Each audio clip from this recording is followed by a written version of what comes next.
अपने मन को कर खाली, आत्मयोगी बन जा भाई। अपने मन को कर खाली, आत्मयोगी बन जा भाई।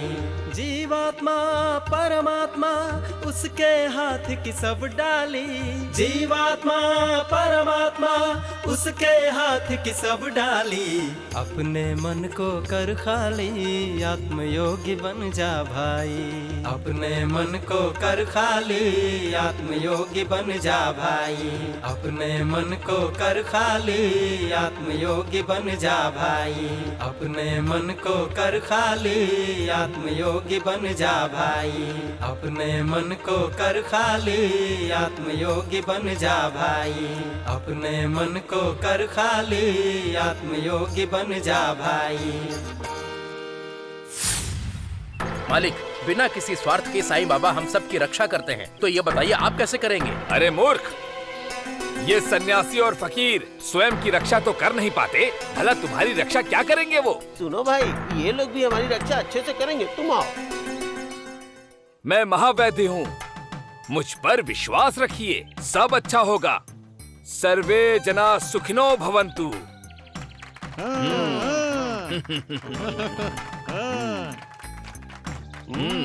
आज के बाद से आपकी जिम्मेदारी मेरी। ग्रामवासियों, आज इस मौके पर हम लोग अपने वैद्य जी के लिए उनके नाम का जयकारा लगाएंगे। अब चलो बोलो। शर्मा जी की जय, शर्मा जी की जय, शर्मा जी की जय, जय, जय, शर्मा जी की जय, जय, की जय, शर्मा जी की जय। जय जयकार कर रहे हो ना, करो, अच्छे से करो, खूब करो। असली वैद्य को त्याग कर नकली वैद्य की वाहवाही कर रहे हो। हे, तुम लोग देह की बीमारी से ग्रसित नहीं हो, अपने मन की बीमारियों से ग्रसित हो। ऐसी बीमारियों को ठीक करने के लिए ये नकली वैद्य काम नहीं आएगा। असली वैद्य चाहिए। एक सच्चा वैद्य चाहिए हमें। हे, ऐसे मंद बुद्धि पे विश्वास करके क्या मिलेगा? जाओ उस असली भगवान के शरण में जाओ।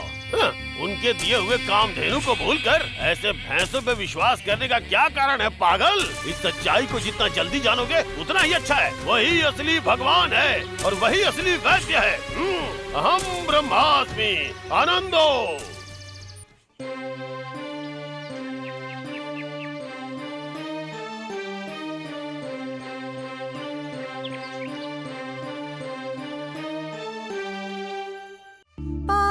जगत में बढ़ता जब हो, पुण्य कर्म करते हो तब तुम। पाप जगत में बढ़ता जब हो, पुण्य कर्म करते हो तब तुम। सच्चिदानंद दिव्य वैभवम, शिरडी जय साई राम, शिरडी जय साई राम। सच्चिदानंद वैभवम सर्वाराध्य सुधामय संगम। सद्गुण से परिमार्जित हो तुम। शिरडी जय साई राम, शिरडी जय साई राम, शिरडी जय साई राम, शिरडी जय साई राम। प्रतिपालक निज कारक मंत्र, शिरडी जय साई राम। हम पर दया दृष्टि तुम कर दो, शिरडी जय साई राम। द्वारका माई दिव्य स्वरूपम, दत्तात्रेय दयामय तुम हो साई राम, साई राम। शिरडी जय साई राम, शिरडी जय साई राम, शिरडी जय साई राम,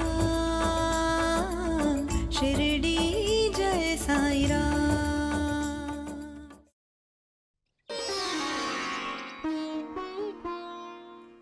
माई, फकीर आया है।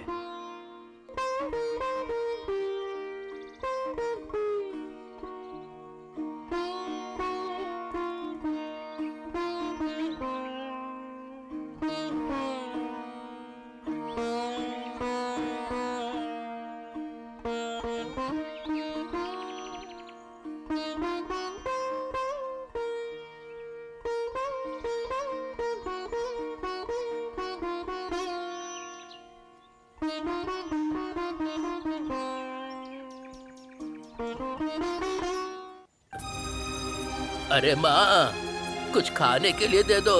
चलो अभी जाओ यहाँ से।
माँ, कुछ खाने के लिए दे दो ना। जाइए बाबा, अभी खाने के लिए कुछ नहीं है।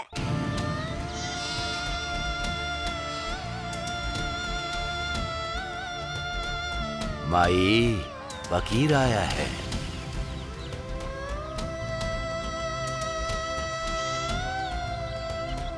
बाबा,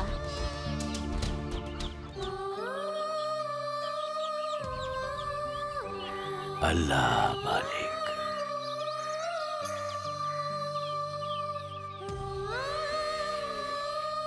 माई, फकीर आया है।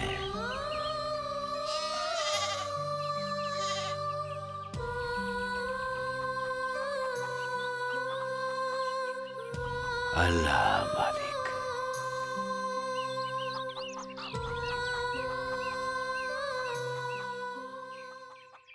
लक्ष्मी, फकीर आया है। बाबा,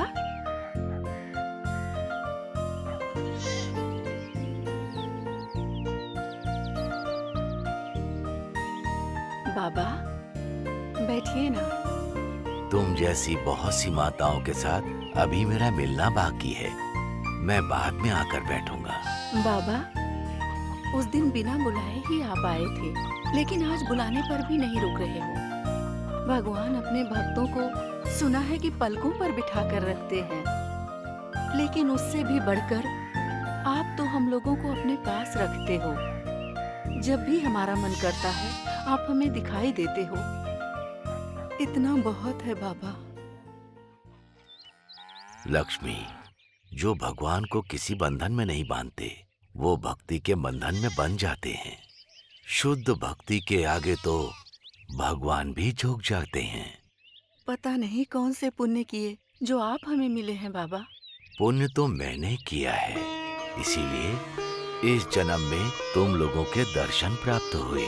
बाबा, इस संसार में रहते हुए हमें पापों से दूर रखने की जिम्मेदारी आपकी है। रुकिए, मैं रोटी लाती हूँ।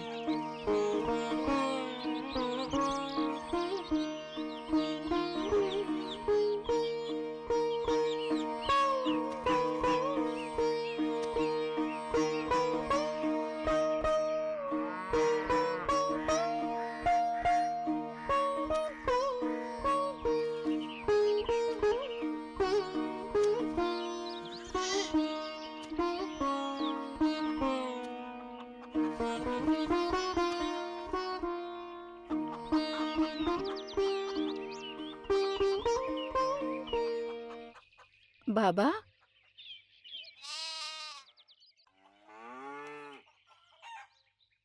माँ, खाने के लिए कुछ दे दो।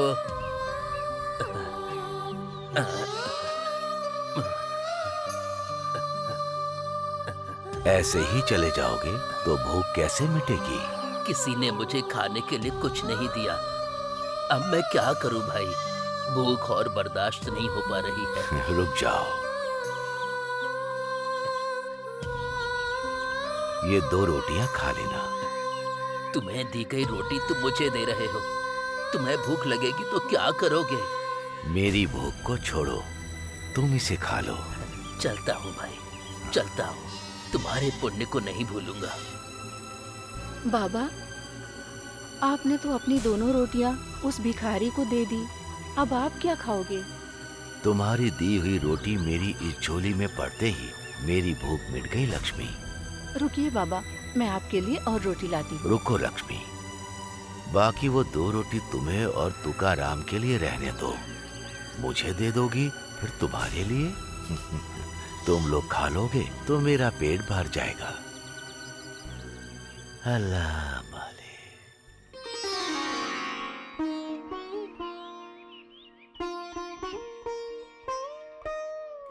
शिरडी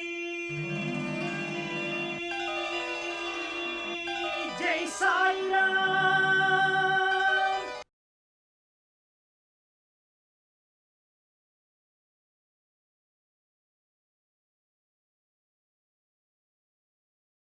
शिरडी जय साईं राम।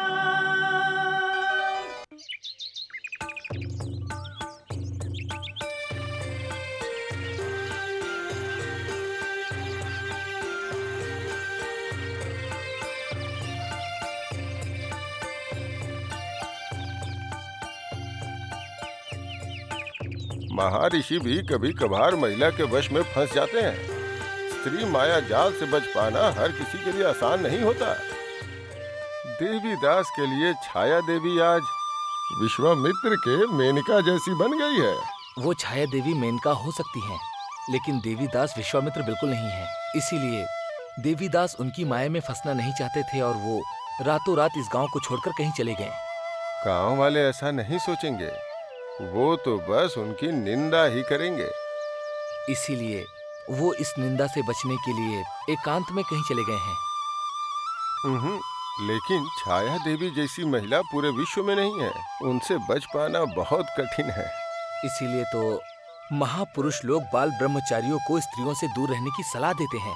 देवीदास इस समय जहाँ भी हैं, उनकी दीक्षा में किसी प्रकार की कोई भी बाधा न आए, मैं भगवान से प्रार्थना करता हूँ। सही कहा।